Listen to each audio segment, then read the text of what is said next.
Welcome to Nasdaq Trade Talks. I'm Jill Malandrino, Global Markets Reporter at Nasdaq. Joining me is Phil Mackintosh, Chief Economist at Nasdaq, for an update on the latest COVID-19 news, the U.S. and global economies, and how investors are modeling out the impact of the coronavirus and learning how to get back to work. Today, we're going to take a look at what our new normal may look like as some states begin to reopen their economies.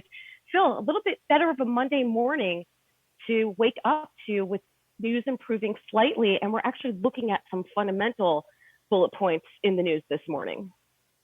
Yeah, I guess overwhelmingly the news is less bad, that's for sure. There's a lot of talk now about how we're going to open up a lot of different pieces of the economy. Europe is starting this week with a couple of countries opening up.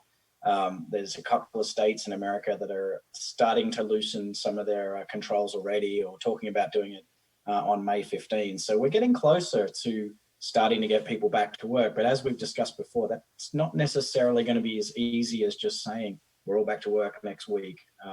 So I think that's where looking at the data and trying to work out who will get back to work first and how much economic impact it'll have is important. All right. You had also pointed out over the weekend that the Qatar Sovereign Wealth Fund is very active. What could that potentially mean for stocks? Yeah, so the market's obviously been pretty strong. There's also been reports that it's fundamentally richer now than it has been for most of the last 10 years. And it makes you wonder who is doing the buying. It looks like retail's been pretty active in the stock market, just looking at some of the data coming through the trading venues. But also there was a story on the weekend that the Sovereign Wealth Fund in Qatar, as you said, was very actively looking at buying stocks. And remember, back in the credit crisis, they put some money into the banks and into the car companies. So they're opportunistic, and they may be buying some of the heavily sold off stocks as well as other sovereigns and well-capitalized fund managers as well.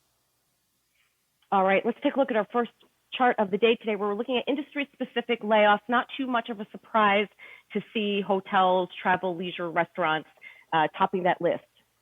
Yeah, and I thought that was what was interesting about this data. It looks at the different industry groups that have had the highest percentages, and we've talked about this before as well, that some of the industry groups have had 50, 60, 70% in some of these instances of people furloughed or let go. And it's, as you say, it's accommodation, travel, food services, restaurants, right at the top there. So is mining and oil and gas extraction, which we've talked about last week, with oil prices going sub-zero last Monday. Arts and entertainment, obviously Broadway in New York has been shut down for weeks. But then there's some interesting ones. Manufacturing is actually a lot more shut down than potentially we might have thought. Construction and retail trade, probably not surprising because they've been forced to shut down. But you can start to see the bits of the industry that really have had the biggest impact. And it's not across the board. It's fairly predictable, and it's fairly specific industry groups. All right, moving along here, turning the COVID-19 corner, starting to see a pretty significant decrease in the amount of cases worldwide for sure. The U.S., of course, still has some work to do. Yeah, you're right. And the U.S. really, what's interesting is it seems to be filtering across the U.S. and starting to impact other states away from, like Seattle and New York seem to be showing some progress. What's also interesting about this chart is just how important the lockdowns have been. So countries in dark blue like Norway and Austria and Australia and New Zealand down there on the bottom of the chart all implemented lockdowns pretty early, and it was successful in not just turning the corner but reducing the number of new cases. And New Zealand's trying to target no new cases, and they might be going to get there, which would be pretty phenomenal.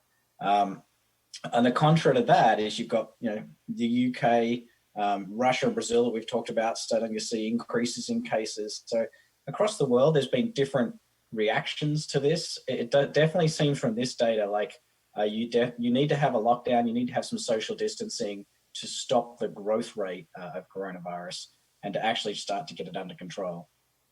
All right, and to wrap up here, like we like to do, and on the positive news, New York City hospitalization rates are on a pretty significant decline. Yeah, isn't this great news? So the New York State data is actually way ahead of most of America. If you look at the US new cases, it's still hovering around 30,000 new cases a day. This is obviously hospitalization, so it's a subset of the total new cases, but the fact that they've come down so significantly makes New York City look more like some of the European countries we've been talking about, like Germany, like Italy, that are now well below 60% from peak levels. So it looks like the social distancing has completely done what it's meant to do. It's flattened the curve. It's actually started to decrease the curve. What we really need now, if we're talking about getting back to work, is the testing that everyone's been talking about, just so that if the 200 to 300 new cases that need hospitalization per day happen, we can isolate them, work out who they've come in contact with, and get those people to go back to work from home and to isolate, not the whole lot of us. All right, Phil, great to talk to you as always. Thanks so much for joining us. Thanks, Jill. All right, thanks for joining me on Trade Talks. I'm Jill Malandrino, Global Markets Reporter at Nasdaq.